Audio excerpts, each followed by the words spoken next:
路飞第一次看见梅利号，就喜欢上了这艘船，并且还在这里遇见了第3个伙伴乌索普。得知几人对这艘船有兴趣后，乌索普立刻将他们带到了造船厂主人可雅的庄园里。可他们刚进入庄园内部，就被2名下人阻止了。虽然乌索普跟可雅的关系还不错，但毕竟只是造船厂的一名清洁工，因此下人们并不欢迎他。好在这时可雅在管家的带领下赶过来，下人这才松手。自从可雅的父母去世后，他就变得体弱多病。这个庄园基本上都是管家一手负责，而管家也不喜欢乌索普。但看到乌索普的到来，可雅却很高兴，因为乌索普经常给可雅讲故事。两人虽然是雇佣关系，但却建立了非常好的感情。看到乌索普带了几名客人过来，可雅立刻邀请他们共进晚餐。今天刚好是他的生日，正好大家一起热闹热闹。管家也不好多说什么，但在进入庄园之前，必须要求他们换掉身上的脏衣服。几人来到更衣室，被琳琅满目的衣服震撼到。有钱人的生活都是这样朴实无华的吗？可现在问题来了，在没有钱的情况下，他们该如何弄到那艘船呢？路飞打算说服可雅把船送给他们，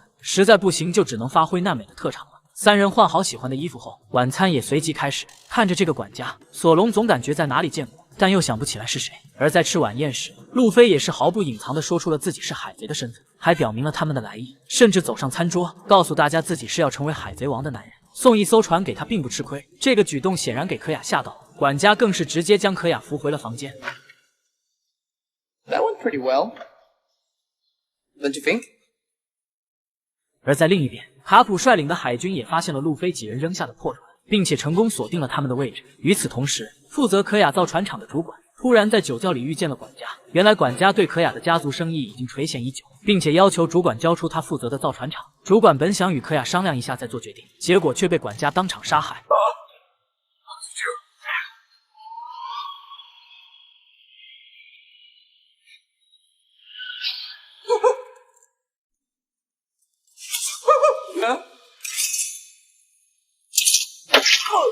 此时路飞几人并不知道庄园里即将发生可怕的事。路飞和索隆因为睡不着，于是打算去厨房找点吃的，而娜美也改不了偷偷摸摸的毛病，准备捞点值钱的东西，但她却不小心钻进了可雅的房间，还被可雅识破了她的偷盗行为。不过她并没有在意，因为这东西对于体弱多病的她来说早已成为了身外之物，如果喜欢的话就当送给娜美做礼物了。娜美虽然管不住自己的手，但心地却并不坏，听了可雅的这番话，反而想了解一下眼前这个女人，于是两人就坐在一起聊了起来。此时路飞和索隆已经来到了厨房里，还在这里遇见了乌索普。得知路飞要去寻找大秘宝，乌索普也非常感兴趣，不过他却不能离开，因为可雅体弱多病，乌索普必须陪在他的身边。说完之后，乌索普就展示了一下射击天赋。